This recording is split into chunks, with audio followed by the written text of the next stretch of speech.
The good thing is the weather in Texas become warmer, so don't need any sweater anymore. You can go just with a shirt, which is perfectly fine with me. And that's really good segue for our session today. So I didn't have time to record on Friday, and yes, we're talking about my day, where I'm sharing with you one thing that I managed to learn, one thing that I managed to achieve, and one thing that I find out that I need to fix, and I'm doing it every day. It really helps me to go through the day and realize what I managed to do, and I really encourage you to do the same. Let's dive into Monday. So achievement.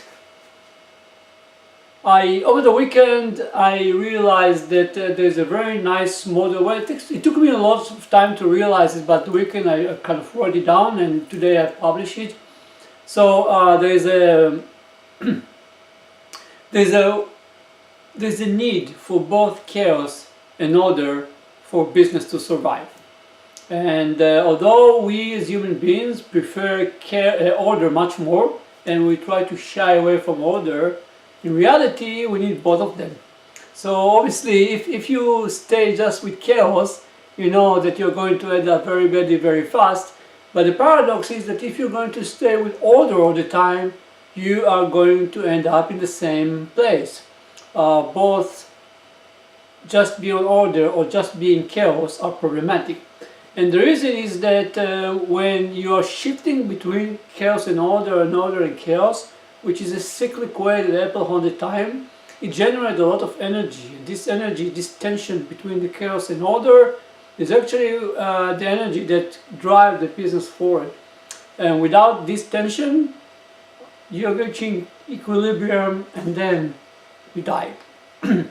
So you need both of them, although your logic says, oh, I just want to get order, I never want to be chaos. No, that's a problematic thinking. You shouldn't do that. What you have to do is, when you feel that you are too much in order, you should start to embrace elements that will bring a little bit of more than a little bit of chaos. And when you feel that chaos is too much, you need to stop and start to introduce more and more elements of order. And you have to swing back and forth between them. Just keep in mind that as order will go higher, chaos will go higher, and as chaos will go higher, order will go higher. And if you look at the graph of the stock market, you see how your organization should look like.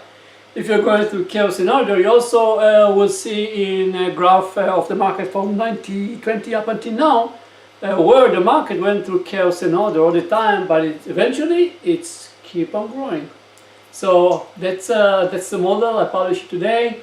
I think it's very essential for people to shy away from just being focused on order and start to embrace chaos and use chaos where we need to use it, because it's essential, it's part of life. You can't ignore it, just embrace it. And with not too many let's finish the achievement for today. Next one is learning. So I learned today about Lucid Air. Lucid Air, it's a very cool car.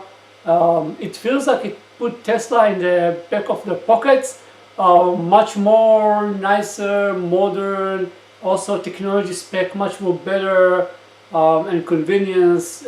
It's really impressive to see what they designed. Far away from manufacturing, but still very interesting company. You should look at it. Again, Lucid Air. And the place where I found it is Autonocast. Autonocast, which is kind of a podcast about autonomous vehicle. Very interesting. You can Google both of them, or the Autonocast or Lucid Air, and find more details. Really impressive. That's what I learned today. And last but not least, one thing that I find out that we need to fix, and that's about our friends, the hackers. So with the counterterrorism experience, I really don't understand why we shouldn't let hackers to be so to give them the freedom of doing their action. Not that I'm comparing them to terrorists in any way, shape or form, although they are disruptive a lot, but counterterrorism idea is to disrupt terrorism as those cells are emerging to prevent damage.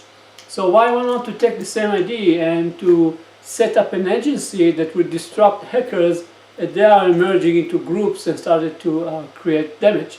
So instead of being passive and wait for hackers to impact you, why won't we join forces together, and put in place a mechanism that we can start to disrupt hackers in their natural habitats.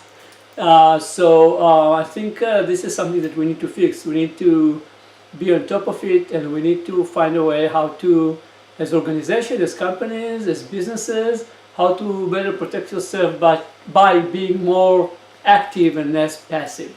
So that's it. That's all. That's everything for today. One thing that I achieved, one thing that I learned, one thing that I find out that I think all of us need to fix, and that's counter hackers agency.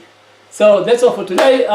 Tomorrow is Tuesday, and if nothing will go wrong, I'll record another session by the end of the day. And up until then, as always, bye.